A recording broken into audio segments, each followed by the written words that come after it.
Hello, everybody. Welcome back to Running Code Humor in South Texas Law Enforcement. I'm your host T-Bone with my partner by my side, J-Man. How you doing? Doing good. I know we haven't been around in a while. Again, life gets in the way, so we're sorry about that. But we're working some things. We have some plans down the line coming up. Lives. We are potentially looking. I'm not gonna say the name because someone will steal it and trademark it, and then we'll be screwed on that one. So when we know what we're gonna do for sure, and we're gonna actually broadcast, then we'll really reveal the name and the times we're going to do this. But we'll give everybody about a month out so that they know it's coming and then they can Yeah. join us. So that is the goal. We are going to have a different studio and we're going to move to a recorded like these, like it has been since the beginning. But we're also going to move to a live format. Yeah. And we eventually like to be able to have call-in ability, or they can live message us and we can live message back. That is the goal. Man plans, God laughs. So we're gonna see what happens. But that's the plan right now. So we appreciate you guys' patience. Thank you for joining us. We're over 12,000 now. So we're getting there. I think 93 countries and 63 countries, 913 cities at last count. So Slow and steady. yeah, slow and steady. We're getting there. We appreciate all our listeners and our loyal fans, and we appreciate the messages we get. Although I'm not getting as many as we thought. I don't know if that's because it's just email and nobody wants to email anybody anymore. They'd rather do a direct message. Yeah. And Probably more. again, Likely. we'll get to that. It's like writing a letter versus Yeah, FaceTiming. yeah. I mean, Yeah. this isn't 1940 where you're writing a letter to your sweetheart from the front lines of fucking the West Pacific or the Pacific. But we do appreciate you guys' patience, and we miss you guys, and we love doing this. It's just getting the time to do it, and we have limited days. He works full time, I work full time, and our days don't always line up, so it's hard to always get time to do it. And then we both get that rare day off together, and he's got plans, I've got plans, so it's not as smooth as we'd like it. Our goal was to release one every Sunday at midnight. It releases Central Time, but it is what it is now. If plans we have fall into place, then that may be far more possible, Yeah. and they will actually be a little more consistent. And so that's what we're looking for. But we appreciate your patience, guys, and please stick with us. I promise we're gonna make it better, or at least marginally better. We're gonna try. Just like we don't smash crime, we marginally inconvenience criminals. Pretty much. So I pissed the chief off of that one too. I said we don't solve crime. We marginally inconvenience criminals for a day or two. She got mad. So, but it was true, and they bond out. And they're back doing the same crap a day later. So it's like, yeah, all we did was inconvenience them for I 24 mean, hours. it is. Jail's an inconvenience for him. That's all it is. Yeah, yeah. Inconvenience. Hell, they do more networking in damn jail than they do on the streets. That's true. So That's you're not true. really inconveniencing anybody here, honestly. All you do is give them some network hookups and then kick them out the door. Yeah, that's why you listen to jail calls. You hear this crap, and you're like, oh, yeah, we didn't disrupt this motherfucker's business at all. God, I didn't want to work narcotics. If you want to message us, there's two avenues you can do that. On Buzzsprout, actually, there's three avenues. Buzzsprout's coming out with a direct message feature. Okay. So Buzzsprout is the platform Good. we use to upload the videos to all the vendors, whether that's iHeart or not iHeart, Apple Podcasts, Google Play, all those. Buzzsprout is going to have a direct message feature. They're coming out with it, rolling it out. I don't know when it goes live, but they're rolling it out. I got the notice. You can leave messages on the actual videos or audios on YouTube, or you can email us at runnincode2023@gmail.com. That's RUNNINCODE2023 at gmail.com. Don't put the G in there. We're not running code. That's a different podcast. They stole our idea, but we already had the cooler name. But he's got a cool studio, though, so I'm kind of jealous on that one. But you know what? Great ideas, just work off great ideas, and it just keeps going. What is the work of geniuses the first time is the work of tinsmiths afterwards. So can't really be mad, as long as they don't try to horn in on our shit. But we appreciate you guys' patience. I know it's been inconsistent. I'm sorry. It's been busy here. It's been busy around the world. It's just busy, busy, busy, and it never ends. It never slows down. Now, when I retire, I'm gonna let loose at both barrels.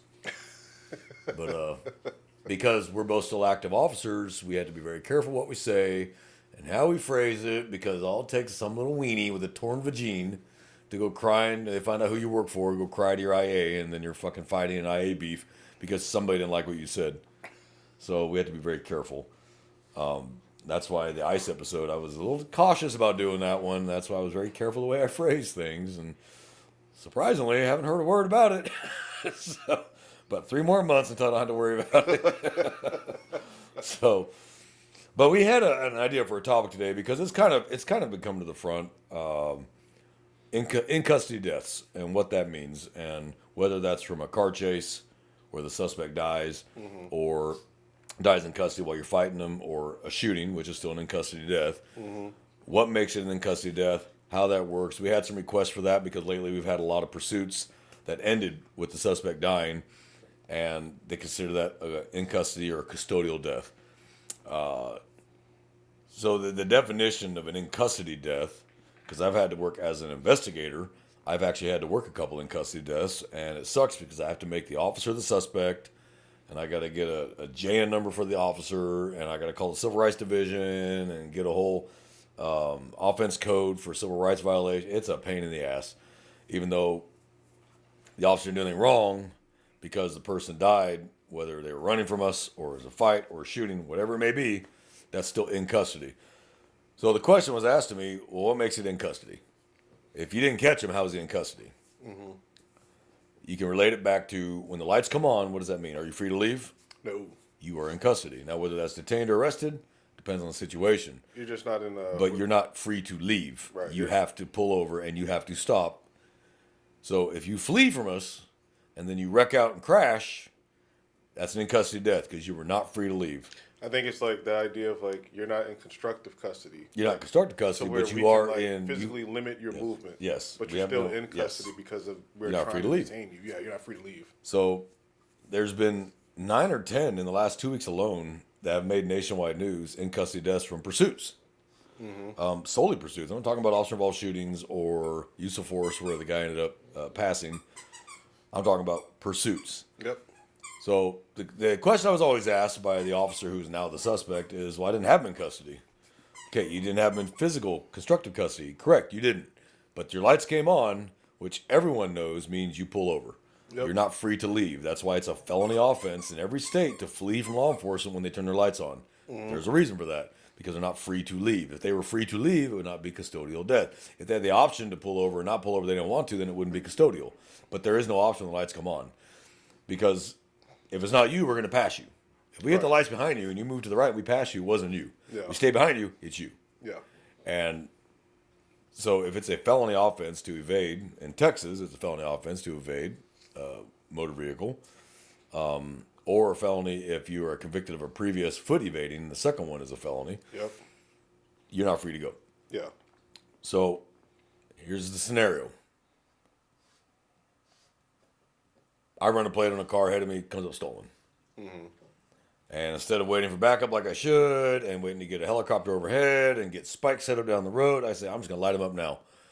99% of the time, they're going to run immediately. Oh, yeah. You know, so instead of waiting for that backup or waiting for the spikes or waiting for the helicopter to get overhead, so if he does take off, we just kill the lights, let the helicopter follow him. Not chasing him now. No, well, you're not. We're not chasing him. We killed the lights. The helicopter's overhead. We didn't know the helicopter's there. So hopefully he'll slow the hell down, not kill anybody else or himself, park somewhere, and then we'll, I'd rather much chase you on foot than chase you in a car. Yeah. Because you run out in traffic, you're the one going to get hurt. We're not going to plow your 6,000-pound car into a bunch of cars trying to run from us. So, scenario, I come up behind the car, run the plate, comes up Stolo, tell the dispatch, I'm in a stolen car, I'm going to initiate a traffic stop, light him up, and he takes off. Chase is on. So I already have one felony offense of unauthorized use of motor vehicle because the car's stolen. Now, could that be the owner? It could be the owner. It could be. It's happened before where the car gets recovered, but it didn't get removed out of the system as stolen. And the guy's like, what the hell is this guy stopping me for? You would think he would just pull over then. But that means there's something else going on. Yeah. Either way, the officer can only go off the information he has. Yes. The information says this car is stolen. This car is reported stolen. And, of course, make sure your plate matches. Make sure the make and model of the car match, because that's happened before. You know, they steal a plate off one car, put it on another car. They declare that car stolen, the plate stolen. You know, you read your whole return. Guys, read your entire return. Yeah. Make sure you punch in that plate correctly. Before you hit the lights, verify that plate and run it again, because Place will be out of like that I don't know, it's some one other number state, off. New York. Yeah, I've had or you that do before that. where it's out of New York, Same license plate number, letters and all, Yep. but clearly not the same vehicle. It's out of New York, and you start a whole pursuit potentially, which is it's kind of funny how that would happen. Or you just do a felony stop on the wrong car Yeah, and I've seen that before. because it's out of New York. Because it's out of New York or Massachusetts or whatever, and there you are like a ding dong. Got somebody prone on the pavement going, what the hell did I do? And of course, that's the potential for anything to go bad there. The Yep. guy's going to reach for a wallet because he's freaking out, and you fucking shoot him, and then car wasn't stolen, he's not a turd, like, oh shit. Now, do we have a manslaughter? And, like, fuck.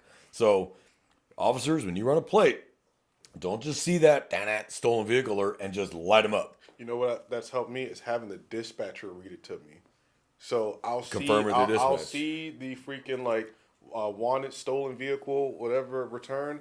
But then as I'm behind the car, because I want to keep an eye on it, I don't want to divide my attention. I just have dispatch give me the details of the stolen vehicle. Yeah, make sure And it I'm looking at matches. a Volkswagen Tiguan, but it comes back as a Dodge Charger out of Minnesota or whatever. Same license plate, obviously different make and model. Then I'm good because I audibly heard it. Yep. Instead of me sitting there trying to read it small print, line for line, and oh shit. And it could be a stuff stolen like that. license plate too. Yeah, that too. Yeah. That's why whenever we call in that we've recovered a stolen vehicle, dispatch will ask, are both plates still in the car? Yes. If one of the plates is gone, we're going to assume it was stolen off the car, and we're going to avoid those plates and put the stolen plate alert. So if you pull up behind the car, run the plate, and says stolen plate, the vehicle probably got a good possibility of being stolen too. Probably is a good possibility. The only thing you know is that the plate is stolen. That's all you know. And make sure the plate matches the car, because we've had that before where the owner doesn't go get new plates. They just keep the plate on the car. You run the plate, it says stolen. That's the car it actually belonged to because they didn't get their plates replaced. And I want to pivot just real quick now that we're on the topic of stolen plates. Do you felony stop for stolen plates? I'm going to make it situational. Time, location, number of occupants, movements prior. There's a lot of factors that go into that. I've seen a couple of different responses to the stolen plate because you don't know if the vehicle's stolen, right? Yep. It's just a stolen plate. So it's do you handle that as just a Class C violation, but obviously at a more heightened awareness because the plates are stolen, car could be stolen, or you just straight out felony stopping? I know there's a lot of room in between. I mean, could you felony stop and justify it? Yes, you could, because we know as cops that there's a high potential that car's stolen. That's a high potential, but it's going to have to be situational. Time, location, number of occupants. What are their actions? Right. When you light them up, are they looking back furtively and start dumping stuff under the seat? Yeah, you might want to go ahead and you know what? Yeah, we're gonna get the driver out first. Right. Get some units there. I've done stolen plates where it's just one gal driving the car, and I read the plate and it matches the car. I'm like. So I pull them over because that plate's no longer valid. Yeah. And just walk up, ma'am, did you report stolen plates? Oh yeah. Why did you keep the plate in your car then? You need to go get new plates. All you have to do is go to the tax office, give them the offense number, and they'll give you new plates. You don't have to pay for them. They'll give you brand new plates and registration. Problem solved. But you're driving around and you're going to flag every ALPR in the area. Yep. Like, lady, they told you this. I guarantee you the patrolman told you, hey, you need to go get new plates. Because now we want to focus solely on that plate. So whatever it's on, we want to focus on that plate. So you get some jumpy rookie, felony stops her and prones her out on the hot-ass South Texas July pavement. Could he be sued for that? Probably. Would it go anywhere? Maybe not. I mean, but Probably did he look at the return? Settled before. Did he look on the return? Did it match the car that plate belonged to originally? Let's have a little common sense. But again, time, place, location, and common sense being the biggest one. So I've even had it too to where I stopped somebody for stolen LPs, both license plates on the car, and I actually believe this individual, the DMV gave him the same license plate number. So they didn't even change the plates. they would have to custom make that plate. I don't know. So he asked for replacement of the same plates. He didn't Yes, tell him, he hey, my asked for plates were replacement stolen. I need all new plates. But What a it's ding-dong. funny. I would figure the DMV would be able to see, You would think they would, these are stolen. We're going to give you new ones instead of Because that's where the replacements of alert comes same from, one. is RTS, registration. So for officers that don't know, when you run a plate, it goes through what's called RTS, registration and title system. That is a live, updated, 24-hour updated system. So that's where we report it to. And they're the ones who put that alert in the damn system. So when you run an RTS, registration and title system, it says stolen plate. So you would think when they go down there and go, hey, I need new plates, they run that and go, did you mean you need all new plates or you wanted replacement plates at the same number? Because these are stolen. No, I need new plates. Oh. So now you're just a tard. Got it. So it does happen. Yeah. So back to my scenario. So I decided to light this car up. It's come stolen. It matches. Like, hell yeah. I verified it. Oh yeah. It's got one occupant. Yeah, it's game time. Instead of waiting for air cover, units with you, spikes up ahead. And spikes are hard to get out. And spiking is very rare. We don't spike too damn often because it's just, you got to have it just the right place. You got to have someone right there. And spiking is dangerous. It's dangerous for the officer especially. A lot of officers have been killed trying to get spikes out in front of a car and mangled because they got hit by that car.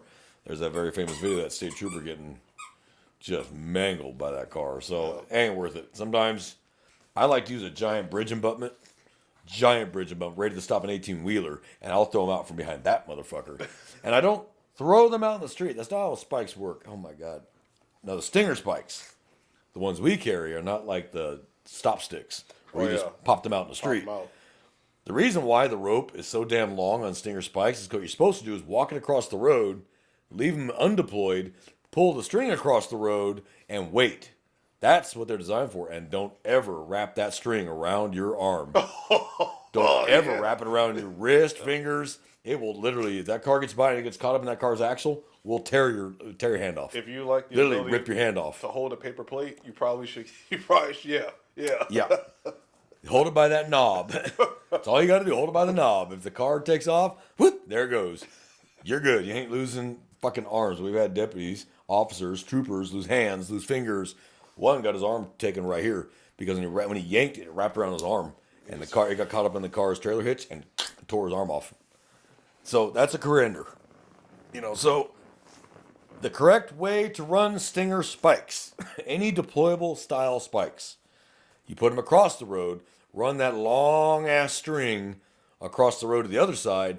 They can't see that string at 90 miles an hour running from us. They can see the spikes if you deploy them. So when you get those officers that run out and wing it out in front of a car, bad idea because he might swerve towards you. Yeah. Don't do that. Put the spikes on the other side of the road, run that string across. That's why the string is like 100-something feet long. And then wait. And as soon as that car's coming and he's got no way out, that's when you yank the sons of bitches all the way across the road. As soon as he hits him, keep yanking him out of the road because what's coming behind that car? All the other police cars. Spiking units. So you start spiking the units. I got spiked once. I made him change my tires too, all four.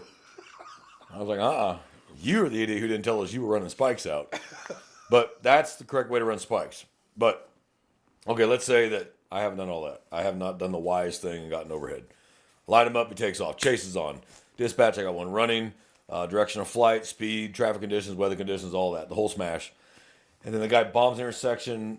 Boom! Hits a car. Driver dies. Of the suspect vehicle. The suspect vehicle. The driver of the suspect vehicle dies. Okay. That is an in-custody death. Yeah. He was now free to leave. Now, at this point, as an officer, you are a suspect in an in-custody death. I don't know how other departments handle it. I know the way the ones in this county handle it between all the agencies. Pretty much the same thing. It's a critical incident. Stand off to the side. Don't speak to anybody. Call your lawyer. Call CLEAT, TMPA, whoever you got. Call the union, whatever you got to do, whatever they handle that. Hey, I've been in an ICD. I'm the prime suspect. It is what it is. We have to treat it that way because the first question is going to be, were you in policy? And the second question would be, did you have a legal reason to stop the car? Yeah. Now, 99 out of 100, this works out just fine. Yeah, legal reason to stop the car. You're within policy. You're good. But you got to go through the ass pain of being considered a suspect. Yeah. And it's a pain. On the detective side of the house, I have to go through everything. All radio traffic, all video traffic, everything. And paint this whole picture to the DA's office about what occurred from A to Z. Was this officer within policy? Was this officer within the law? Did he have a legal right to stop the car? You actually got to cite case law on these prosecution guides. Makes sense. The officer is a suspect now. Typically the way our department handles it, and I've seen the other major departments in there handle it, is that officer goes on admin leave at first, 5 days to 10 days, depending on what the admin will give you. And then you're on admin duty, which means, yes, you still have your powers of arrest. Yes, you're still a peace officer. You don't typically get your badge and gun pulled. but we're going to work on a desk, whether you're expediting calls or you're working for fleet or whatever you're doing. You're not doing general law enforcement duties in your area. You still have your police powers. You're still a police officer. That's not been stripped from you. Some agencies don't take those from you. Some agencies take your gun and your badge and say, you have no police powers right now. Mm-hmm. We don't do that. We just typically, all right, here's your admin duty orders. You're not to work any part-times. You're not to wear your uniform unless you're called to court, blah, blah, blah. And if so, you got to get permission from your supervisor. Yeah, okay, there's a whole mess to it. That's not my bailiwick. As the detective, my bailiwick is, okay, was this a legal chase? What happened? What caused this crash? Was it the officer's fault? Was it the suspect's fault? Now, modern policing, it's always our fault. Always, always, always, always. You know, this is why I tell trainees when I was training them, even if you have a green light and you blow the intersection 100 miles an hour and that guy runs the red and you hit him, it's still going to be your fault. They're going to declare it your fault. Because you have a duty to clear the intersection, slow down, make sure they can hear you and see you, because these idiots don't look left or right. Or they'll look left going this way when they should be looking right. They'll go look left when it's a one-way. I've seen a person panic in their rear view mirror. They don't know what to do. I was behind them, and I was just, and you know, I'm like, okay, I see you. I'm just like, I'm wondering to myself, like, damn, this is bad. Like, just get out the way. Like, if not for nothing, if you don't know what to do, just move over any direction, left or right. Just get out of the way. I prefer you to move to the right. And just always move to the right. Deadlock. It was just crazy. Because I'm going to pass you on the left. Yeah. I'm going to assume you're moving to the right so I can pass you on the left. So as soon as I move left, all of a sudden you move left in front of me and I plow into the back of you. Yeah. So move to the right, people. That's the best advice. That would be the opposite of this way. Move to the right. This way. Towards the curb. In America, we drive on the right side. Pull to the right. You know, whether it's up against the curb, we'll pass you and then we keep going. On a highway, just move to the right. We're going to try to pass you in lane 1 or 2. Just get around you and keep going. If it's you, we're going to stay behind you and move over with you. It's you. Could be a London right. Pass you your London right. So if you're from Australia, Japan, Britain, move left. Anywhere else, move right. Go for the bangers and mash. That's right. So if you're driving the left side of the car, pull to the right. If you're driving the right side of the car, pull to the left. Unless you have a Skyline from Japan and it's still got right side drive, then move the direction your steering wheel is. But so now the guy dies. Crash investigators show up. That's me. And I gotta start piecing this together.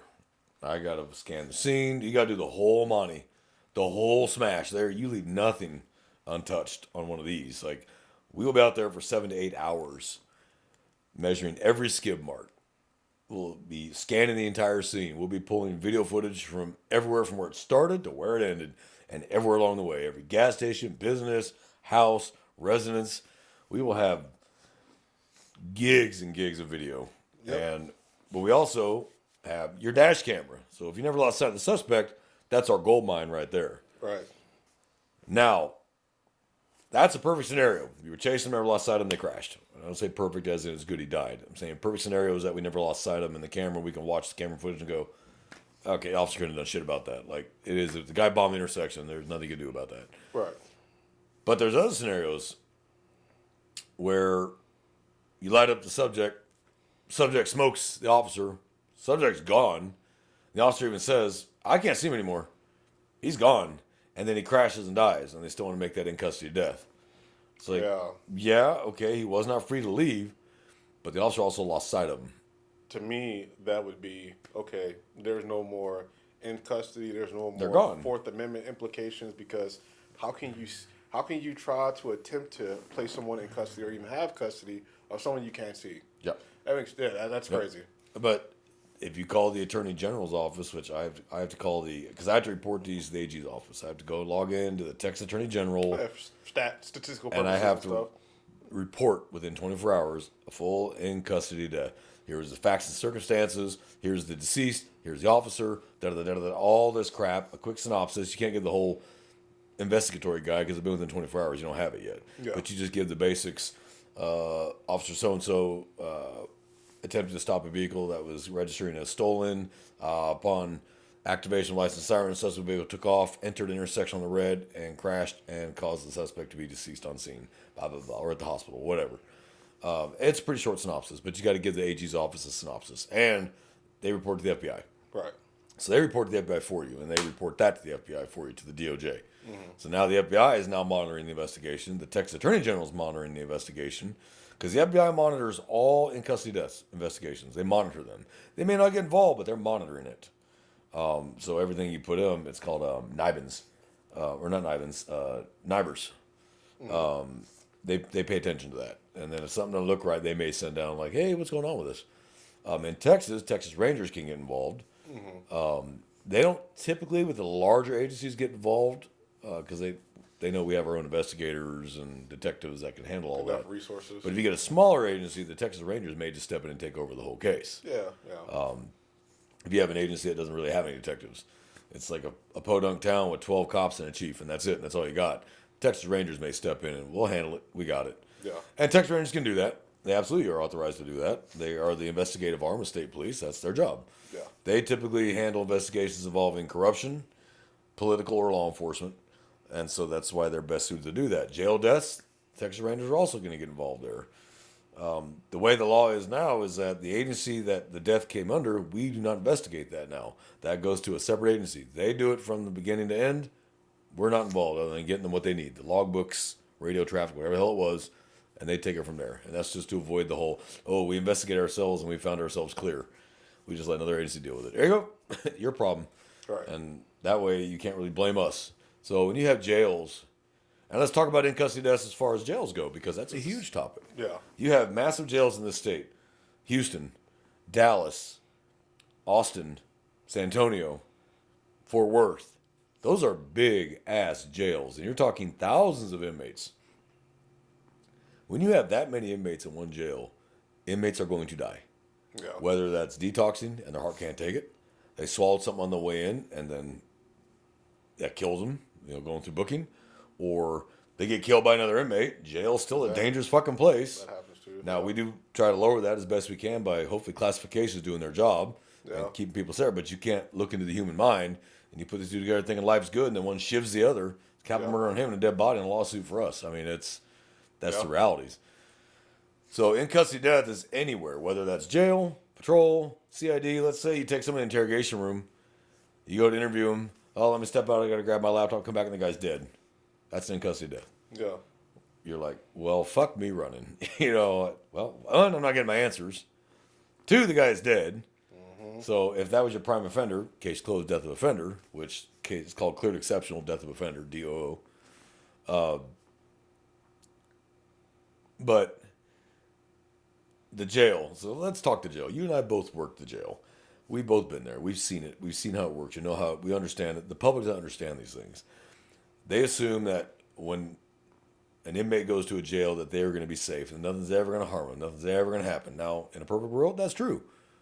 But it's not a perfect world. You have other inmates. Maybe they had a beef on the streets. They met in there. Maybe they're cellies, and this guy farts too much. This guy finally gets pissed off. And there's a million reasons. Or it turns out this dude's a chomo. This dude found out about it, and he got told by his gang, handle that shit. There's a million reasons that could happen. The most common is health problems. Yeah. That's the most common. Yeah. They come in from the streets. They are in poor health. Yeah, we have medical staff at every jail. It's required by Texas law. We have mental health staff, medical staff, officers that are trained in CIT. But shit happens. Yeah. The guy comes in, and if you notice, a lot of these guys that come in that die in the jail are usually they're piddly charged like criminal trespass. They're mentals. They're mentals who live on the streets, not in the greatest health. Yeah. But if they die in our custody, it's an in-custody death. And it really sucks to be that unit officer that day where that inmate dies. Yeah. You better pray you did every check on time. It sucks because it's an issue that society and municipal governments don't know how to deal with. And that's a really good point. So the only other option is leaving them where they're at in jail. Or because you can't it's just unfortunate. Because you want them to get treatment. They shouldn't be there. Say shouldn't. It's minor offense, but yeah, criminal trespass. How do you fix it? It's there is no fix when they die in the jail. It's unfortunate because it sucks. We don't want them to die. Right. We're not.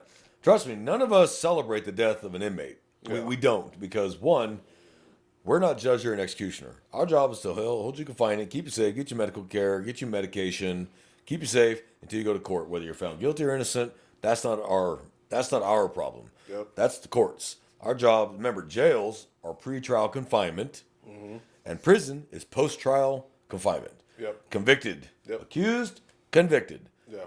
Different rules in prison versus jail. Jail, you go to escape, we can't shoot you in the back running down the street. You're pre-trial. You're not convicted. You're not a fleeing felon. Even if you're convicted of other felonies, you're not a fleeing felon right now. Prison, you hop the wall, bang. That's it.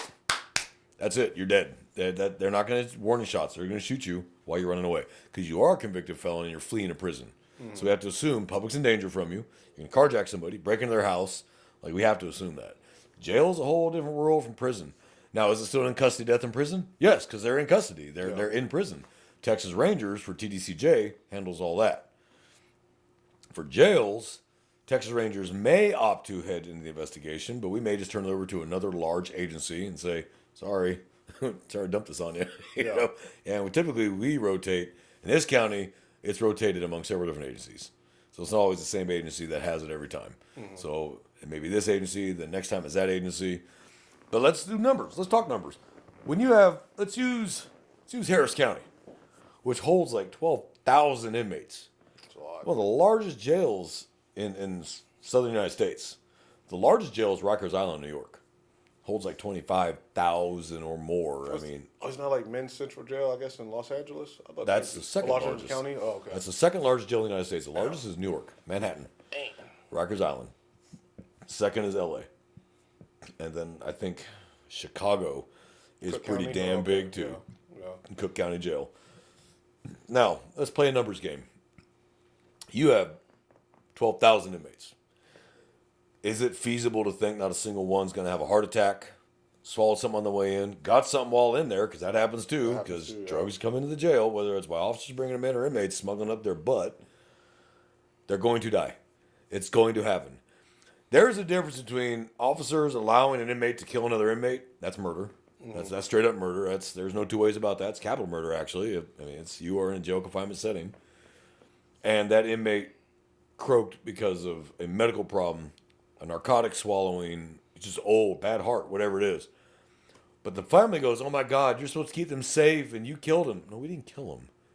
Okay, outside of the earlier mentioned instances where we do gladiator pods, where officers allow inmates to beat up another inmate. No, that's not ever okay. It's not good. It's not okay.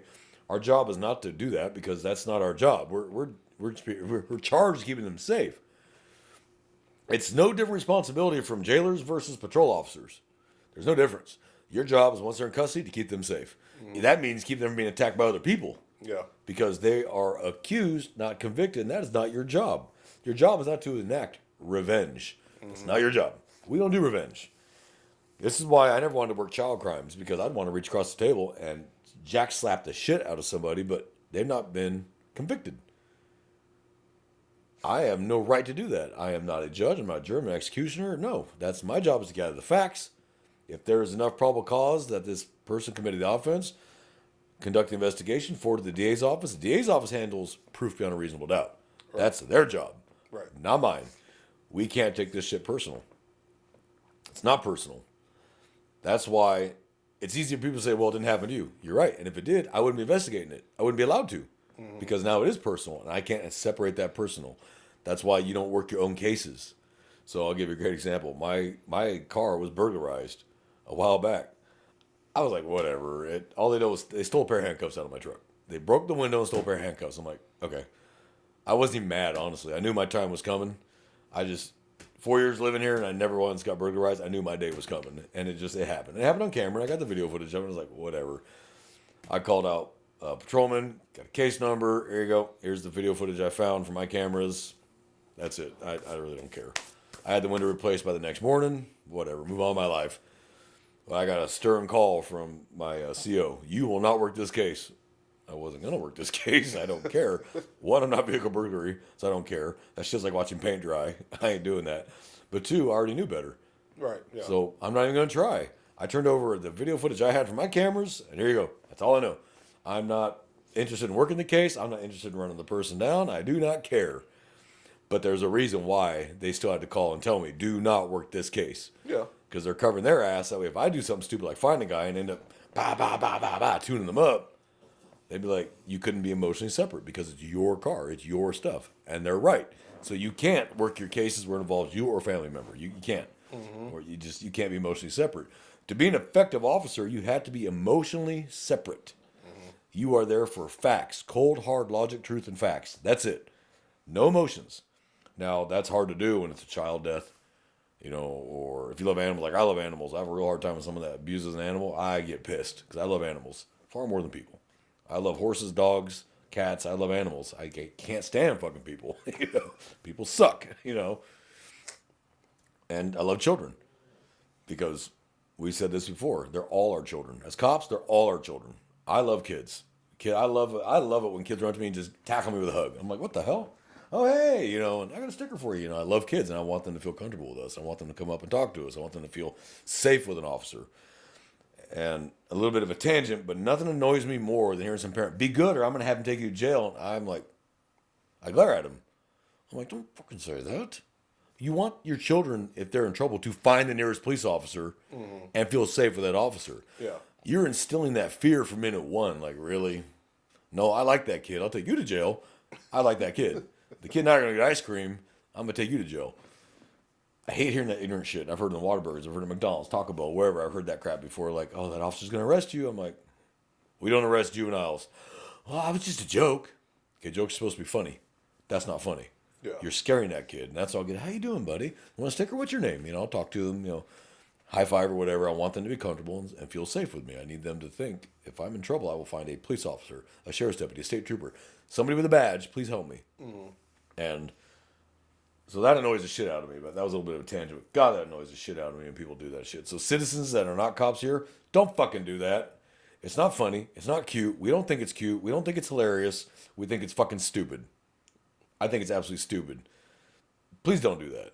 Right. And for the civilians that love to make the jokes and you go into a restaurant, oh, they came for you, Jimmy, or hey, it wasn't me.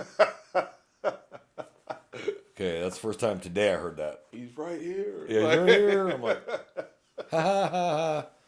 You're making my food, don't spit in it, so I'll humor you with a laugh at the same time. I'm like, you're a fucking idiot.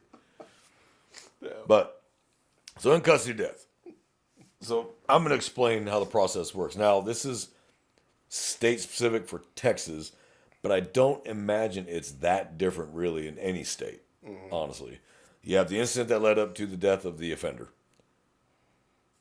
Officer is considered the suspect. Rightfully or wrongfully, he's considered the suspect. That's how it works. I have to call the Civil Rights Division of the judicial district I'm in. Hey, this is the sitch. I need a J number for the officer, and I need an offense code for a civil rights violation. I think it's all zeros, or 0000095 or something like that. A lot of zeros. An offense code is 8 digits long. I think it's 6 zeros and a 95 at the end, I think. I'm not 100% sure. But once you tell them that, they start monitoring the case too. Mm-hmm. And they assign you a specific prosecutor for that case. And that'll be your liaison from that point forward, be that prosecutor. Hey, I ran into this. Hey, what do you think about this? Whatever. I do my full investigation. That's all radio traffic. Phone traffic, if there was a 911 call that preceded it, whatever. Radio traffic, all video footage, statements from all officers involved on scene. We will bring the officer in a couple of days, and he'll give his statement. They don't have a choice. They have to give the statement.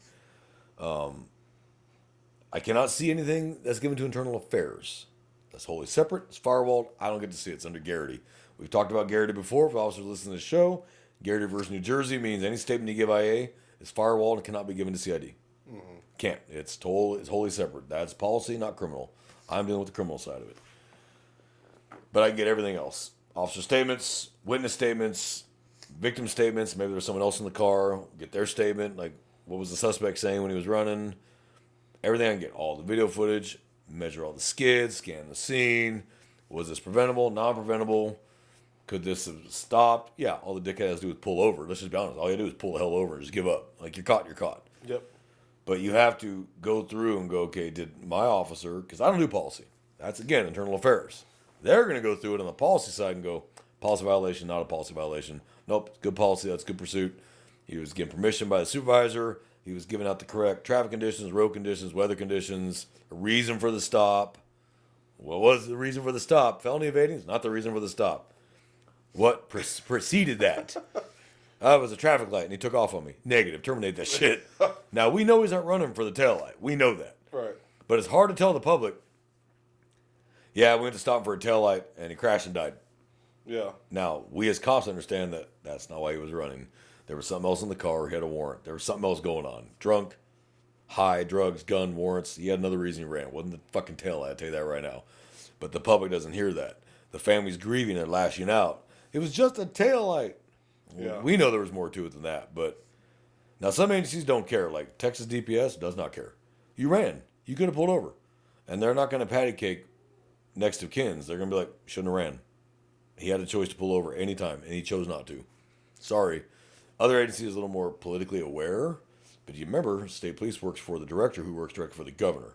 Mm-hmm. Municipal and county work for the people in that city and county. So if you want to be sheriff, you want to get reelected, you have to kind of pander to that a little bit instead of they can't all be Grady Judd. Yeah, he's stupid. There was that one in L.A. outside of L.A. Was it Riverside County Sheriff's Office? Oh, Kern. When they ran the guy. When they ran the guy over, and he said, "Yeah, we ran him over. He shot one of my officers. Very blunt. Oh, yeah, killed the officer. He killed the officer. Yeah. So he's like, "Yeah, we ran him over. Deputy's dead." And yeah, that's legal force right there. It's 100% legal. If you can shoot him, you can run him over. Yep. Lethal force, regardless of what you're using to hit him with. Now, that's why vehicles, you got to be very careful. Hitting a suspect with a vehicle, even at like a real slow speed, like just to bump him, knock him down, you, depending on where you're at, could end up on charges for aggravated assault. You could. Even if you were doing 2 miles an hour, just boom, bump the back of them and they fall down, there's the potential you might hit the gas instead of the brake and run over the suspect. It's just basically not a good idea. Yeah. The vehicle is going to be seen as deadly force. That's 100% vehicle going to be seen as deadly force because in the Texas Penal Code, a vehicle is considered a deadly threat, a deadly object, like a firearm, a knife. Vehicle, that's why it's aggravated assault. If I try to run you over, it's aggravated assault, deadly weapon. The car is the deadly weapon. Mm-hmm. So, officers, I don't recommend you do that. Unless he's turning around and firing back at you, then fuck it. You squish his ass and park on top of him if you got to. But if it's like fleeing suspect, just running on foot, I recommend you don't hit him with your car. Don't do that because you're gonna have to deal with that. I like the movies, so don't do that. Hit him with the car door. Yeah, don't do that. I'm not saying I ever did that. I'm just saying don't do that. But when I allegedly did that, it was way before this was a problem. Now it's a problem.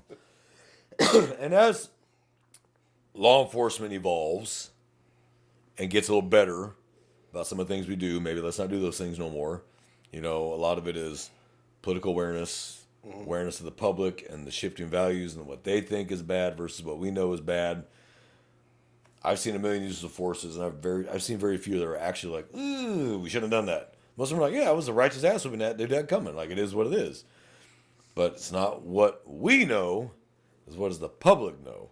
Mm-hmm. And, of course, the media does not help in this regard. Yeah. They inflate everything, and, oh, my God, they beat this poor man for no reason at all. No, there was a reason. You may not like it, but there was a reason. We don't just walk up and just jack slap people in the face.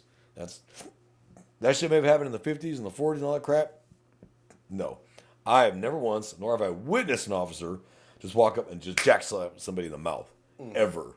Have you ever seen that? No. Can you honestly say that cops are racist? You are a black man. Do you feel that cops are racist? I want a genuine answer out of you. No. Have you ever felt like, oh man, these cops are racist? Like, they're going to beat that black guy up for no damn reason. No, and even then, I'm not even going to be around for that. Like, I would take it off. It's not my business, not my problem. Yeah. So I'm just not inserting myself into other people's business. But no, like you said, that could have been a problem, more problematic and more out in the open a long time ago. But back when it was considered that's how things were. But as far as the great lengths that governments are going to try to say hey, this is not we're trying to reduce this being a thing. No, I haven't. Yeah, I've never seen it. The public would have you think that it's a common problem everywhere. No, not really. Now, if you get down to maybe backwoods Southern Alabama or something, or maybe backwoods Mississippi, maybe. And because generationally things haven't changed much in that town, you know what I mean? But by and large, no, I've not seen that. And it's asinine for people to say stupid shit like that. That is like saying every black man's a criminal. It's stupid. That's a dumbass fucking sentence because no, they're not. Every person is a unique individual. Mm-hmm. So this whole broad stroke, they're all bad. No, it's horseshit. You have bad in every fucking occupation on the planet. You got bad doctors. You got bad firefighters. You got bad post office employees. You got bad military members. There is no job that is lily white. It does not exist because we're human beings. Mm-hmm. At the end of the day, human beings do human shit. Yeah. Which human shit being dumb shit. That's just the realities. So, but back to in custody death, I keep tangenting. I haven't had enough. I think I need some ADHD meds. I know what HD is, but I got 80 of them bitches. So now I finished my investigation. I do my whole prosecution guide. I have everything. I have a whole checklist. Yep, got it. Got to put everything together, do a whole prosecution guide, typing up everything that happened from A to Z, and I send it off to prosecutors. Okay, here you go. Now, I will call them and go, there's nothing here. Officer, nothing wrong. I'm sending it to you and just letting you know there's nothing here. Or I'll call and be like, yeah, this one's going to be a problem. Like, that officer did X, Y, Z, because it is what it is. I do not make the narrative. I just explain it. You know, I don't make the news. I just report the news. Yeah. That's what happened. I cannot hide anything. Absolutely not. Because now, one, that's conspiracy. Two, it's obstruction. Three, it's lying.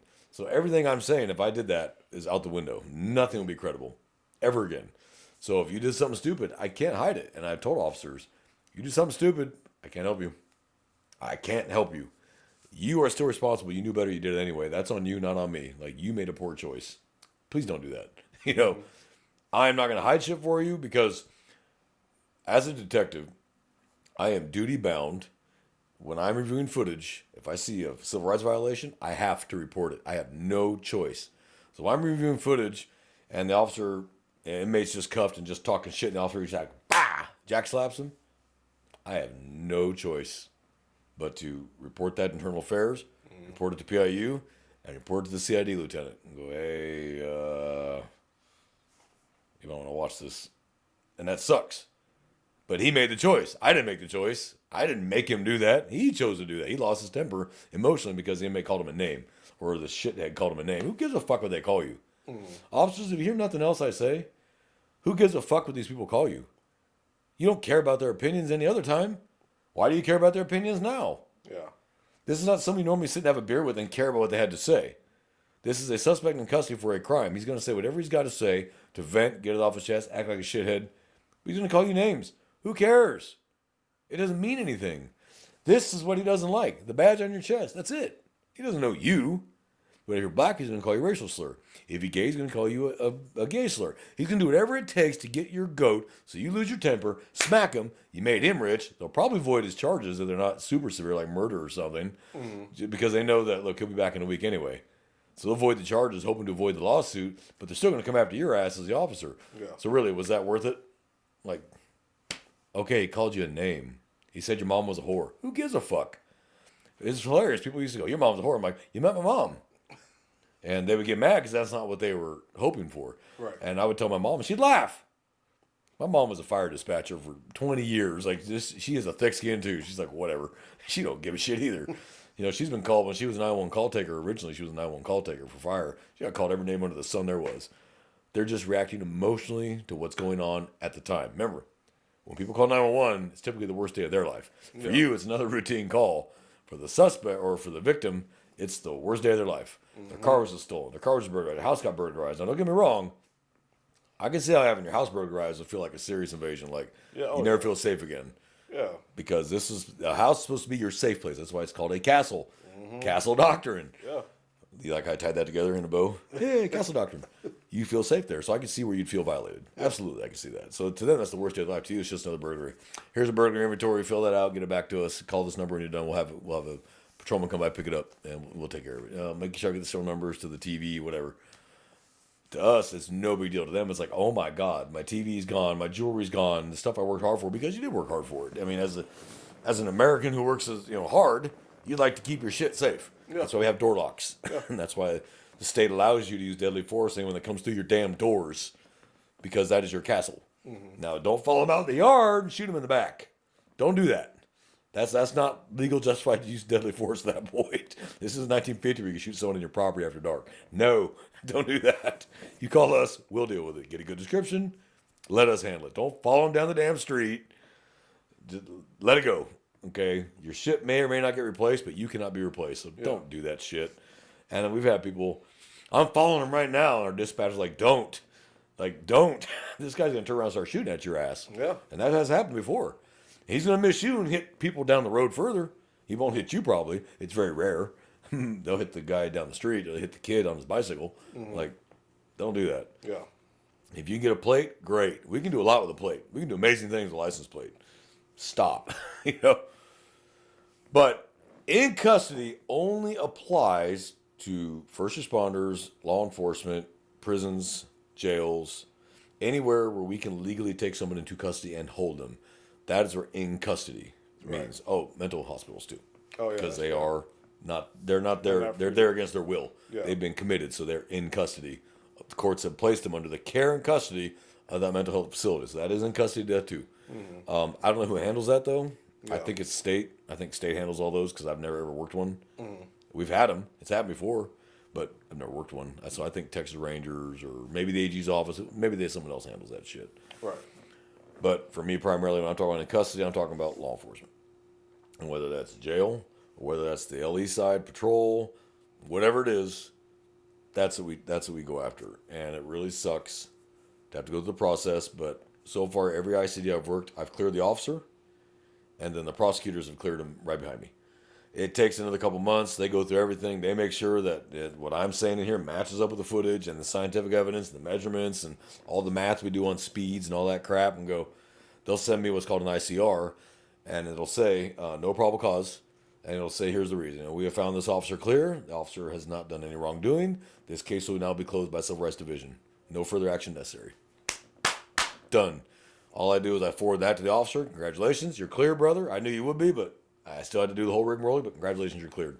And then I'll hope that IA cleared them and didn't oh, yeah, no, you got 9 policy violations. Criminally is good, but 9 policy violations, you're fired. Mm-hmm. But I don't call IA. It's not my bailiwick. That's not my job. I did my job. My job is narrow. Right. I don't branch out. I keep it, what am I looking for? Criminal. That's it. Right. I don't care about policy violations because I have no right to do that. I'm not a sergeant. I have no right to do that. If you notice, most agencies' internal affairs are sergeants. Yeah. There's a reason for that because they can order you to give that statement. And now it's insubordination for disobeying that order from a sergeant. PIU is going to be detectives. They can't order you to do shit. You're a criminal suspect. You have rights. They cannot order you to speak. Mm-hmm. But in ICDs, you do give a statement. So when I had mine, OAS, I had to do my full statement, but they give you 3 days. In 3 days, then you come with your lawyer. You sit down with your lawyer and the lead investigator on that case, and you go over your statement. All you're doing is giving your written statement, because that night you're not giving a written statement. Your brain needs to kind of process what happened. And then that statement becomes part of the prosecution guide. That's why you write it with your lawyer. Should I phrase it that way? Should I not phrase it that way? It's not what you say, it's how you say it. Mm-hmm. So if you get excited, I shot that dude, and you sound like, I'm excited I shot that dude. In your mind, you're just trying to process, oh my God, I shot that guy. You're not excited, you're not thrilled, you're not happy about it, but how does it sound? Right. Does it sound like you were thrilled to do it? And yeah, I got one, notch on my belt. Or holy shit, it happened so fast, I didn't know what to fucking do. People react to those kind of situations in every weird way there is. They look like they're laughing and joking. They're not. They're freaked out, and they don't know what else to do. So they're just kind of yeah. They're not actually thinking it's funny. They don't think it's cool. It's just, it looks bad. That's why when the media is watching us on scenes and they see us laughing, we're talking about nothing involving what we're dealing with. Mm-hmm. We're talking about something else. Hey, did you see Jimmy, what he did the other day? That dumbass, and you're laughing about it. But the media sees it, go, look at that. They're crying. They're laughing over that body. It has nothing to do with what's going on with that body. Mm-hmm. But the media will paint that picture. Did you see that? I want to talk about this today. Did you see that? Was it Riverside Sheriff's Office? The SWAT officer, the SWAT sergeant? You didn't see that? The helicopters overhead, they had a barricaded subject in a car. Started as a pursuit, guy wrecked out, and they had the car surrounded with the Bearcat and all that, and the guy's barricaded in the car. The guy ended up dying. I don't know how he died, whether it's self-inflicted or officer-inflicted. But the SWAT sergeant was behind the Bearcat, and the news helicopters overhead. He's swiping on Tinder. I did not see that. On an active barricaded subject. The SWAT sergeant is sitting there swiping left and right on Tinder.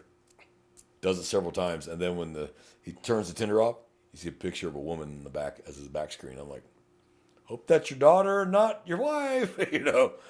He's in trouble. Of course, the media, really, Channel 13, really? That helicopter zoomed in on it and shit. I'm like, you cocksuckers.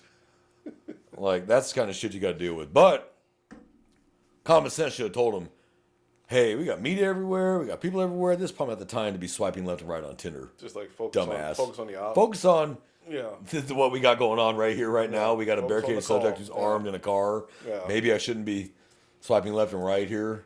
So, while I can't have any sympathy for him, that was stupid. And as a sergeant, especially, he should have known fucking better. He wasn't no rookie boot. Like, really, dude, you should have thought this one through. I guarantee you he's a former SWAT sergeant now. I guarantee you. Oh, yeah. He's probably already on either desk duty or he's already back to patrol, third shift. Like, he is not in specialized unit anymore. I guarantee it. I guarantee that was their first reaction to that. Because did it hurt the public? No. No, doesn't hurt the public. But what does it look like to the public? He doesn't care about what's going on. He's just concerned about getting laid. Yep. That's it. And that's how the public looks at it. And to be honest, from an officer's point of view, if that's what you're doing on a SWAT scene, that really is what you're fucking concerned about. You're not concerned about, hey, how can we end this with no loss of life? Right, peacefully. Nobody hurt, nobody killed. Yeah, he gets a few boo-boos, bloody nose, whatever, but he ain't dead, and problem solved. And Instead, he's sitting there trying to get his dick wet. Even to the command staff, they're just like, Oh, I'm "Man, sure you- they blew up. You don't even care about like your guys on the call. Yeah. Like, this is And what you don't even care about your guys. And your guys are like, really, dude? You're sitting there Yeah. swiping left, and I'm over here with a barricaded subject any minute who is armed. I mean, they knew he was armed. Like, this dude could open up on us any minute. Now, I haven't got the full details if it was self-inflicted or officer involved, but either way, that's a death in custody. That is a death in custody. Oh, yeah. He was surrounded. He knew he wasn't free to leave. Oh, you got officers blowing his windows out with gas rounds. Oh yeah. Like, yeah. that's a death in custody. Even if he kills himself, it is a death in custody. I worked, and I can talk about it now. It's been adjudicated. It's totally done. Case closed. Clear. I did not agree with it. I thought it was a bad call, but it wasn't my call to make. The AG's office said, yeah, that's an ICD. In custody death. So if you're ICD, that's what it means. Or DIC, death in custody. I've heard it either way, but officially it's IDC, or ICD, in custody death. It was a lady called who said her husband was suicidal, elderly man. And she was an elderly lady, very sweet lady. I've talked to her several times. She's a very sweet lady, and I felt so bad. Her husband was a Vietnam vet, one of the few survivors of Hamburger Hill. That platoon only had 6 survivors from that battle. He was one of them. I will not mention his name, but he was a way decorated war hero. He told his wife, he's done. I'm going to kill myself. Better go outside and call the cops. So I guess she realized he was serious. She went outside. She called 911. He stayed in the house. Our 2 units pulled up. First officer starts speaking to the wife. Hey, what's the details here? Like, is he diagnosed with something? Is he on medication? Like, what did he tell you? Is there weapons in the house? Just the whole list of shit we need to know. Because we're probably going to bring out at least, if it stays barricaded, then we're going to call out the negotiators. Here's everything we know about them. They can do their job from there. I'm not a negotiator. They can do their job. I don't have tolerance to be a negotiator. I'll be like, blow your brains out or don't. We've been here 4 hours. Like, pick one. I don't have the patience for a negotiator. We have very good negotiators who can stand there for 24 hours and do everything they can to keep you from killing yourself. That's great. We need those kind of people. I just know me. I know I don't have that kind of patience. So Right. when they asked me once, I was like, I can't believe you even asked me that with a straight face. You know me. We've met, right? But second unit pulled up, got in a PA, and just said, hey, and I won't say his name. Hey, so-and-so, come outside, talk to us, man. We heard bang. So we're like, well, that's not good. So they immediately told me, start heading out there. As soon as the patrolman called and said, hey, we just heard a shot in the house, like, better get heading that way. I'm like, okay. Get all the way out there. I get there ahead of all the other supervision except patrol. And then my supervisor showed up and goes, this is going to be an in-custody death. I'm like, we didn't even make contact with the guy. We didn't even talk to the guy. We didn't even see the guy. He goes, would he have been free to leave with making suicidal threats? I said, we don't know this whole story yet. What if she's off a rocker and this dude is normal? But again, you have to talk to him, detain him to get that answer, right? So he was right. It's an in-custody death because he would not have been free to leave. If he'd have come out, we'd have been like, hey, we might not have handcuffed him. Right. We'd been like, hey, sir, no, you need to come over and talk to us. So that's what they made in custody. We made entry into the house and found him in the bedroom and self-inflicted. But I had to make those 2 officers suspect in an in-custody death. I was like, this is the stupidest, this is the broadest reach I've ever heard of in my entire life for an in-custody death. But that was what happened. The whole smash, did the whole prosecution guide, did everything, sent it off, and it wasn't even 2 weeks. I got that back from the DA's office going, you're good. Right. Normally it takes 2 to 3 months. 2 weeks I got that shit back. You're good. Both officers cleared. Thank God. Emailed them both. You're cleared. But I mean, that's the kind of shit. It's like, really? But you have to look at it from the FBI's perspective, the Attorney General's office perspective. What do they consider custody? So every state may have a different rule on that.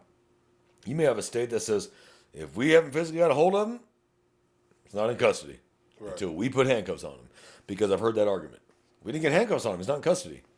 Yeah, but again, like the traffic stop earlier, when the lights come on, you're free to leave? No. Yep. So, no, you're in custody. Whether you like it or not, you're detained. Well, if you don't understand about traffic stop, that's an actual physical arrest. Just because we're not cuffing you doesn't mean you're not under arrest. You are under arrest. We just don't tell people that because they freak out. Yeah. You know, when they go, am I detained? You can actually say, actually, you're currently under arrest. You're going to get, oh my God, they're going to wind up. So just don't say that. Yes, you're detained until the completion of the traffic stop. Okay? Yeah. But you are actually under arrest on traffic stop. You violated the Class C. You're under arrest. The ticket, your signature is your bond that releases you on public or personal recognizance. Appear in court on this date and time. Yeah. That's why some states, when you refuse to sign it, you go right to jail right then. Yeah. Like, you're telling us you're not going to show up. So, nope, you're going to jail right now. Texas being one of them. Texas is one of them. But if you get to a large enough county, Harris, Bexar, Travis, Dallas, they don't have time for that shit. They don't have time. They're not going to fill up the jail with a Class C ticket violator. That's stupid. It's already overloaded as it is. Now, that's dumb. You know, you don't want to sign it? Fine. What I used to do, and I was told to do, was write, refuse to sign. This means when the judge gets it, there is not going to be, he can go log in later and just pay the fine. Oh, no, the judge is going to require him to come see him. Yeah. You wouldn't want to sign it, you're going to come talk to me. That's the difference. So, that's in custody death. We had a request to talk about that because it had been coming up in the news a lot. And we were like, you know what? I should address that. What does that mean? And for officers listening here that have not been through something like this, whether that's a suspect dying in the back of your vehicle on the way down to the jail because they overdosed on something or they had a heart attack, this is why I always check on my prisoner in the back seat. Hey, you all right back there? Yeah? Fuck me? Cool. You're alive. You know, and I have the camera system and I'm watching them on camera. Like, if all of a sudden they're just looking like this, like, pull over, yank the door open. Oh, start me a mess. Now, you're covered because you immediately, upon realizing that, get the medical aid. Yes. Now, if you're like, fuck that dead dude, we'll deal with him at the jail, you may have a problem. Yeah. Because you're not a doctor. Maybe you could have saved him, but you didn't even try. It's indifferent. That's right. Yeah. Deliberate indifference. Instead of pulling him out now, start CPR, take the cuffs off, and start CPR immediately. It is what it is. It's not personal. Your job is to save lives first. Primarily save lives. Preserve life, protect property, enforce the law, arrest offenders. Sometimes the offender turns into save lives. Yeah. It is what it is. Your first duty is to life, above all else. It sucks sometimes, but again, we are not judge, jury, and executioner. This isn't Judge Dredd, where we get to make the call right then and there. That's not how that works, because there is no way that would ever not be abused. Yeah. Because power corrupts, and absolute power corrupts absolutely. Going all the way back to the beginning of time. You give someone absolute power, it's going to corrupt them all the way. It may not happen right away, but even the most steadfast, ethical person is going to have a hard time maintaining that when you have full, absolute authority. Yeah. Kings. You know, if no, you're never going to say no, and if people are going to do whatever you tell them to, no matter what, you're not going to tolerate anyone telling you no.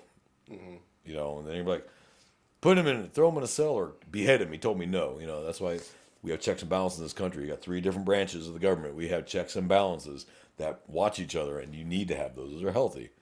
You know, that's why you got Congress, Senate that watches the president. You know, it's like executive branch, legislative branch, judicial branch. Law enforcement works under, I'm going to be very clever here. There's 3 branches of local government, and there's 3 branches of federal government. They're all the same. Executive branch, legislative branch, judicial branch. Law enforcement works under the executive branch of government. We don't work under legislative. We don't make the laws. Right. We don't work under judicial. We're not judges. We work under the executive branch as law enforcement. We enforce the laws. That's the big fucking difference. And those 3 branches watch each other. It's like a triangle. And they watch each other. And they check and balance each other. And that's how we maintain as much impartiality as we can because we're not in charge of everything. They're watching what we do, we watch what they do. Judicial or legislative makes the laws. Judicial is the one who convicts or acquits and all that crap, and executive is the one who enforces. That's separation of powers. Right. We are not a power unto ourselves as cops. We have actually very limited authority, and that's probably a really good thing. People think, oh, you have this unlimited power. No, we don't. And it's a good thing we don't. I've been to countries where cops do have unlimited power. That's a dangerous thing. Mexico, that's a prime example of that. Eastern Europe, prime example of that. Those cops are an absolute power unto themselves. Asian countries, not Japan. Japan's very first world, very civilized. But Thailand, I wouldn't mess those cops. Anything south of the border, the U.S. border's going south, the further south you go, the more the law they are to themselves. That's reality. Here, we put all those limits on officers for a good damn reason. Because we're not a power unto ourselves. We arrest you on probable cause, and that's it. We're at the report, and we let the judicial system figure it out. Not our bailiwick anymore until you're called to trial. And then you testify to what the facts as you knew them. That's it. Right. It's not, I can't stand that piece of shit, he should go to jail. Now, in our head, we're going, yeah, he's a piece of shit, and needs to go to jail. But that's not our call. We tell the jury the facts. That's it. The facts as we know them, and that's it. We don't embellish, we don't lie, we don't cover anything up. This is the facts as we know them. Even if you have evidence that might clear this guy, you have to give it. It's called exculpatory. You have no choice because it's not personal. Now, these days, if you actually make it to like death row, you probably did it. You know, the checks and balances are so severe in those kinds of cases that if you actually get convicted and actually make it through appeals and actually make it death row, you probably did it. The days of to modern crime, oh, DNA cleared him from 30 years ago. That's a different time frame. So you got those cases now, people actually being acquitted now who've been in prison for 30 fucking years from DNA. That's a heartbreaking thing. That really is a heartbreaking thing that an innocent person went to prison for 30 years for something he didn't even do. Now, that's a travesty. And there's that very famous judge that said, I'd rather see 10 guilty men be free than one innocent man go to prison. I can agree with that. Yeah. Because that's the shithead's always going to be a shithead. He's going to break the law again somewhere else. You know he's going to. But an innocent man to go at 20 years old and get out at 50 years old, the whole life is fucking gone. Oh, here's $5 million. Sorry about that. That's not enough. Yeah. You can't give me the time back. My 20s, my 30s, my 40s. Like, yeah, you gave me, okay, even if you give me $30 million, great. Where's my 30 years of my life? Can't get back time. Yep. These days, with all the modern technology we have, if we got you, we got you. There's so many avenues now, we got you. But that's good. And that's appeals. I think appeals are great. I think you should be allowed to have an appeal. Absolutely. Just make sure all the lines are, T's are crossed and the I's are dotted. But once you get to your final appeal, let's stop this sitting on death row for 10 more year bullshit. Let's get this shit done. Okay, you're taking up space. The citizens are paying for your welfare. You've already convicted of murdering somebody or super aggravated sexual assault of a child or whatever capital offense it was. Time to call it a day. But you should be allowed to have an appeal. That way you just make damn sure everything was done right, because the first time any man's rights are violated, that starts an irrevocable chain that binds us all. Yeah. So that may sound weird coming from a cop, but I do believe in civil rights. Even if I had to use force on somebody, I didn't want to hurt them. I just want to get them into custody. I'm not trying to hurt them. In fact, I'm trying not to hurt them because I don't want to write more damn reports. I don't want to go to the damn hospital. Yeah. So please, dude, stop making me do this. Just put your hands on your back and stop fighting me. You're already caught. Like, it never made sense to me. You're already caught, man. They're just adding charges now. Even if you were found innocent of the first charge, this one, we're going to get you lock, stock, and two smoking barrels because it's on camera. Right. So stop. But maybe that's just me. So for those that ever wanted to know what an in-custody death was, well, today you got quite an education on it and how it works. I thought it was a good topic. We realized we try to spitball. We want topics from you guys, too. If you have an idea, something you want to hear, something you want to discuss, send us an email to runningcode2023@gmail.com or put an idea in YouTube on the comments. We don't erase comments unless they're racist or biased or prejudiced. Those will erase. But if it's you're fucking pigs, we're going to respond back. Thanks for watching. Appreciate the like and subscribe. Appreciate it. He can hate us, just keep subscribing. Draw and run that algorithm with your comments. Hell yeah. But if it's racist or prejudiced, I don't want to hear it. Oh, yeah. Anything else, if you say it publicly, we're going to shame you publicly, and we're going to shame you on the show because you said it publicly on YouTube. I mean, you said it publicly. It's a public comment. If you email us and you don't want us to say your name, we won't. If you want to send us a personal email that you don't want read, that's fine. We just let us know that. If it's something you don't mind us talking about, we're not going to mention your name unless you demand we mention your name. We're not going to tell them your agency unless you demand we, divulge your agency. I don't believe in doing that. I'm probably not going to do that anyway. If you're just trying to get your 15 minutes of fame off us, just remember your admin may find it one day, and so it may not be the best idea. So, but I think that's an important topic. I think officers should be educated on what an in-custody death is. I know when I went to the academy, they never once even mentioned it. I never even heard about it. I didn't know what an ICD was. I'm like, what's that? I didn't really learn it until, my first shooting. Yeah. Then I'm like, oh, that's an in-custody death. Oh, okay. Got it. So I think it's important that officers understand what an in-custody death is and understand what's going to come from it, at least in Texas. I don't know how other states work, but I don't imagine they're all that different anywhere, really. Like, death is death. Right. Whether you had the lights on, you shot them, whatever the hell it is, they weren't free to leave. So I think it's important you know that. And as citizens, I think it's important you understand how this process works and what it means and why there's no immediate instant resolution of this crap, because it has to be thoroughly investigated, which is why when you do see them rush to indict an officer and take him to trial, 9 out of 100 they're acquitted because the jury gets all the facts, not just the ones you saw in the news and the 30-second clip you saw, but all the facts. What the officer know leading up to it? What actions did he take that he deemed reasonable? Did 6 out of 10 other officers deem those to be reasonable as well? The reasonableness factor. Graham versus Garner versus Tennessee, all these case laws that handle use of force. And again, the majority of what we do in law enforcement is Fourth Amendment. Search and seizure. Arrest is a seizure. So he search you when you're in custody, that's a search. So that's the majority of officers need to understand. The Fourth and Fifth Amendments really do need to understand that. They really need to understand that big time. First Amendment, not really. Unless you're the officer who arrested somebody because he's annoying you verbally. No, dude. He has the First Amendment right to call you a pig. Yeah. Okay? You don't get to be offended by that. Okay? If you wanted a job where everyone loved you, you picked the wrong fucking one. Go be a fireman. Okay? Because nobody hates a fireman. Even if they only save your foundation. And for the firefighter friends of mine, I know that's hurtful, but it's still true. But please, if my house ever catches on fire, save more than my foundation. Make sure you get Jax, the third member of our running code crew. This is Jax. Please save Jax. Yeah, you. I don't know why. I guess I love you. So, Jamie, anything else to add today? Nope. All right. Well, brothers and sisters out there, please be safe. Keep your head in a swivel. This world's just getting more and more dangerous. People care less and less. You got to make the right decisions morally, ethically, and legally, and pray to sweet Jesus you made the right damn decision. And sometimes you just got to make an immediate decision and pray to God it was the right one. And you're going to have 50 other officers telling you 50 other ways they would have done it. Well, you know what? It was on you. So just do your best to make the best decision you can with the information you have at the time, and hope that common sense and a lot of luck lead the way. Yeah. I could have had a lot of ICDs over the years. I just got really lucky and got them into custody without that. Thank you, Jesus, every day. I don't want to do that. I don't want to hurt anybody. That's not the purpose of our job. We're not executioners. Yeah. So, and you should never ever think you're an executioner. This isn't 1800s tombstone where the marshal was the law and that was it. He could execute you on the spot. Negative. Yeah. Everybody's entitled to trial. That's the base of our system. Everyone's entitled to a fair trial by a jury of your peers, which is the stupidest thing I've ever heard. Is a jury of your peers. If I'm a cop being tried by a crime, I want 12 other cops. That's what I want. Then I want 12 cops on that fucking jury to understand my job. Civilians don't understand this damn job. So is that really my peers? So, I don't know. That's a whole different discussion for a whole nother day.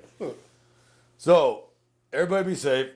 Leave us emails at runningcode2023@gmail.com or comments on YouTube or Buzzsprout when that comes out. You'll be able to leave direct comments where we will get that notification and then we'll answer back or not as appropriate depending on what you said. You can call me a cocksucker, I'm going to say smile and say thank you. You call me an asshole, I'll be like, thank you for the compliment. I love being called an asshole. It just makes me giggle. You ask J-Man here, that shit makes me giggle when you call me an asshole because I 100% am. But brothers and sisters out there, be safe. All our loyal supporters that are civilians, please keep supporting us. We appreciate your help and support. That's what we need. That's end of the day. You help us with that. Be a good witness. Tell us what you saw. Come up, shake our hand, say, hey, thanks for what you do. I will tell you right now, most officers don't really care about hearing that because it makes us uncomfortable because this is what we're supposed to be doing. So I always feel uncomfortable. Thank you for your service. I'm like, thanks, not a problem. I get uncomfortable because I'm like, that's what I'm supposed to be doing. Yeah. That shouldn't be out of the norm, but that's just me. Maybe, I don't know. Do you get, when people come up and tell you that, you're like, oh, thanks? I just say thanks, and that's it. Like, I don't take it, like, one way or the other. I just say thanks. I just would rather be ignored. Yeah. Well, that too. If I'm in a Whataburger, just leave me alone to eat. Don't come up, want to start chatting with me, sit down, talk to me. You want to show that you appreciate us? Ignore us. That'll show how you appreciate us. We appreciate being ignored, trust me. I don't like to eat out in public in uniform. I prefer it, but I don't want to eat in my car either and get it all over my shit. So it's like, I got to eat here. I don't have time to meal prep. God, that sounds nice. People have that kind of time. That's great. I don't have that kind of time, but maybe you need to just make time for what's important. So, J-Man, unless you have anything else to add, I think we should cut these people loose, and stop jawing their ear off. What do you think? Yeah, no, that's good. All right. That's probably a good idea. Yeah. It was a good, decent time. They've joined us on this fine Sunday. So, well, from J-Man and I here in South Texas running code, we're out here. Yep.